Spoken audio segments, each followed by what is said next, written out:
warahmatullahi wabarakatuh. Salam sejahtera untuk kita semua. Yang terhormat Bapak Hari Setia Nugraha selaku dosen pengampu Hukum Konstitusi Fakultas Hukum Universitas Mula Warman. Perkenalkan, kami dari Hukum Konstitusi kelas D dengan saya D. Angela Ramadhani sebagai moderator, dan telah hadir teman kami dari pihak pro dan teman kami dari pihak kontra. Pada kesempatan kali ini, mosi debat konstitusi virtual adalah perubahan kelima Undang-Undang Dasar Negara Republik Indonesia tahun 1945. Untuk memulai perdebatan ini, kami mempersilahkan kepada pembicara pertama, yaitu pihak pro, terlebih dahulu untuk memberikan argumentasinya. Dalam perjalanan debat ini, masing-masing tim diberi waktu 4 menit. Kami persilahkan. Baik, terima kasih kepada moderator telah memberikan saya kesempatan untuk menyampaikan pendapat saya. Di sini saya selaku pihak pro, saya akan menyampaikan mosi amandemen kelima Undang-Undang Dasar NKRI 1945. Dikutip dari perkataan Pak Arief Wibowo selaku perwakilan anggota fraksi Partai PDIP dalam wawancara salah satu stasiun televisi. Dalam wawancara tersebut, Pak Arief Wibowo mengatakan pendapatnya mengenai alasan terbentuknya wacana untuk kembali menghidupkan GBHN atau Garis Besar Haluan Negara dalam amandemen kelima, bahwa adapun alasan yang dikemukakan oleh beliau adalah hal ini bertujuan untuk melindungi ideologi negara.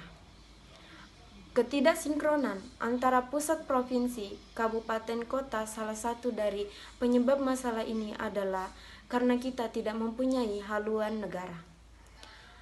Sebagai institusi yang mempresentasikan kesulitan rakyat baik dari DPR maupun DPD, Partai PDIP memandang bahwa MPR ini cukup layak untuk disebut sebagai ideologi negara kita.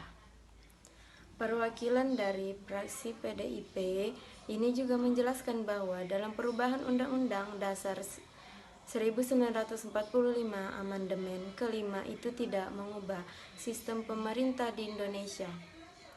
Kita tetap menggunakan sistem presidensial, tidak beralih kepada parlementer.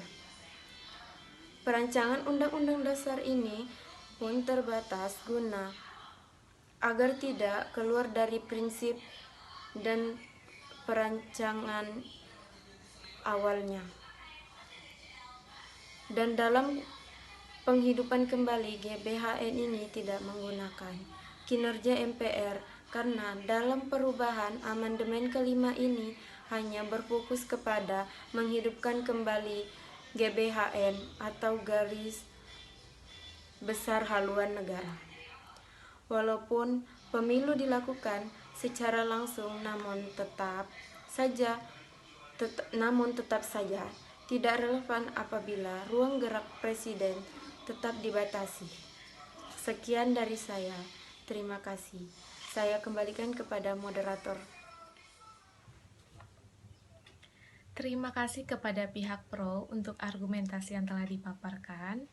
Baik, untuk selanjutnya saya beri kesempatan untuk pembicara kedua sebagai pihak kontra untuk memberikan argumentasinya. Dalam perjalanan debat ini, masing-masing tim diberi waktu 4 menit. Kami persilahkan. Assalamualaikum warahmatullahi wabarakatuh.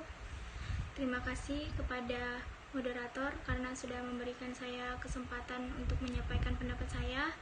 Terlebih dahulu, perkenalkan, nama saya Andi Restiani Aksa. Saya selaku pihak kontra dalam tema pembahasan kali ini, yaitu mosi amandemen kelima Undang-Undang Dasar 1945. Menurut saya, rancangan perubahan amandemen ini perlu untuk dipertimbangkan ulang karena takutnya nanti ada penumpang-penumpang gelap yang ingin memasukkan kepentingan politiknya sendiri.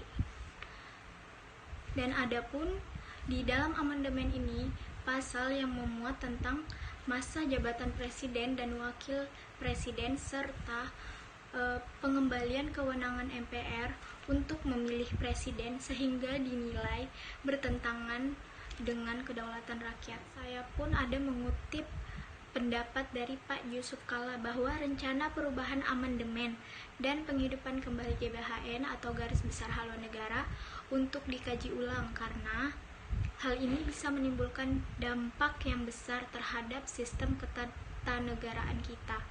Yang artinya di sini Pak Yusuf Kalla juga mengkhawatirkan hal-hal negatif yang kemungkinan besar untuk kedepannya akan terjadi karena tidak menutup kemungkinan adanya rencana penetapan perubahan amandemen kelima Undang-Undang Dasar 1945 ini dikhawatirkan dapat membuka pintu masuk bagi lembaga lain untuk meminta penguatan instansinya dan akan ditunggangi oleh lembaga tertentunya saja. Kedudukan presiden mungkin atau kedudukan MPR itu akan ditunggangi oleh salah satu lembaga dan itu mereka menunggangi hal tersebut untuk kepentingan politiknya sendiri. Namun dalam wawancara di salah satu acara di televisi, Pak Arief Wibowo selaku perwakilan dari fraksi PDI Perjuangan mengatakan bahwa dalam rencana amandemen kelima Undang-Undang Dasar 1945 dan menghidupkan kembali GBHN tidak akan merubah sistem pemerintahan kita yang awalnya presidensial menjadi parlementer. Dan kata beliau juga hal ini tidak akan berpengaruh atau mengganggu kinerja MPR. Akan tetapi yang menjadi masalahnya hari ini kita di wilayah politik. Amandemen ini pun bukan tanpa resiko. Walaupun disepakati terbatas, tetapi tidak dipungkiri itu bisa kemana saja nanti dalam penerapannya. Namun walaupun begitu, kita tidak boleh alergi terhadap perubahan karena perubahan itu nyata dan kita tidak bisa hindari. Tapi alangkah lebih baiknya dalam melakukan sebuah perubahan itu kita menggunakan prinsip-prinsip demokratis. Adapun yang dimaksud dengan prinsip-prinsip demokratis ini yaitu jika ingin melakukan perubahan atau ingin mengubah sesuatu yang bersangkutan dengan kedaulatan rakyat atau bersangkutan dengan pemerintahan, akan lebih baiknya kita tanyakan ke rakyat terlebih dahulu. Adapun hal yang ditanyakan ke rakyat harus dibarengi atau disertai dengan kajian yang dapat dipertanggungjawabkan secara keilmuan dan akademis. Mungkin itu saja yang bisa saya sampaikan. Mohon maaf apabila ada salah-salah kata atau yang kurang berkenan, kurang dan lebihnya saya mohon maaf. Wassalamualaikum warahmatullahi wabarakatuh. Selanjutnya saya kembalikan kepada moderator. Terima kasih kepada pihak kontra atas argumentasi yang telah dipaparkan.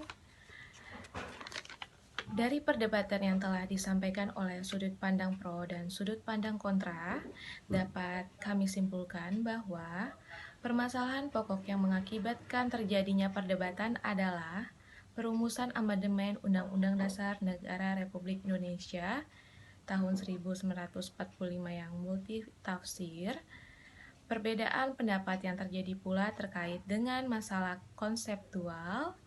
Keempat, amandemen yang telah dilakukan masih meninggalkan 3 hal yang penting dilihat dari segi kedaulatan. Sekian dan terima kasih atas debat konstitusi virtual. Kurang lebihnya mohon maaf. Wassalamualaikum warahmatullahi wabarakatuh.